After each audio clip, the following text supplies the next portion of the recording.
کیا آپ نے کبھی ایسا واقعہ سنا ہے جو دل کو ہلا دے؟ یہ سچا واقعہ لاہور کے جناح اسپتال کا ہے، جہاں ایک لڑکی نے مرنے کے بعد بھی کسی کو زندگی دے دی۔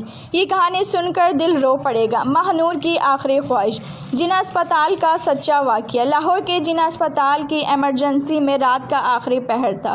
ڈیوٹی پر ڈاکٹر احسن موجود تھا۔ نرس بھاگتی ہوئی آئی اور بولی، سر ایکسیڈنٹ کیس آیا ہے، حالت بہت خراب ہے۔ جب اسٹریچر اندر لایا گیا، ڈاکٹر احسن کے قدم رک گئے۔ وہ ماہ نور تھی، اس کی پرانی کلاس فیلو، جو ہمیشہ کہتی تھی میں ڈاکٹر بنوں گی تاکہ لوگوں کو امید دوں، زندگی دوں۔ اب وہ خود زندگی اور موت کے بیچ لڑتی تھی، چہرے پر خون کے داغ مگر ہونٹوں پر ہلکی سی مسکراہٹ۔ احسن نے پورا زور لگایا مگر قسمت نے ساتھ نہ دیا۔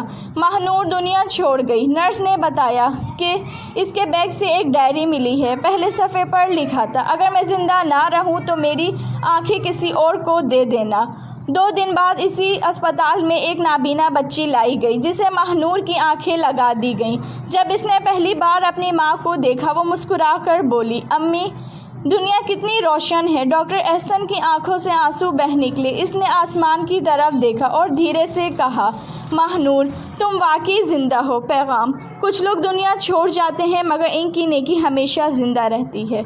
کہانی پسند آئی ہو تو میرے چینل کو سبسکرائب کیجیے گا۔ رکھیے گا اپنا بہت زیادہ خیال۔ کل ملیں گے ایک نئی کہانی کے ساتھ۔ اجازت دیجیے، اللہ حافظ۔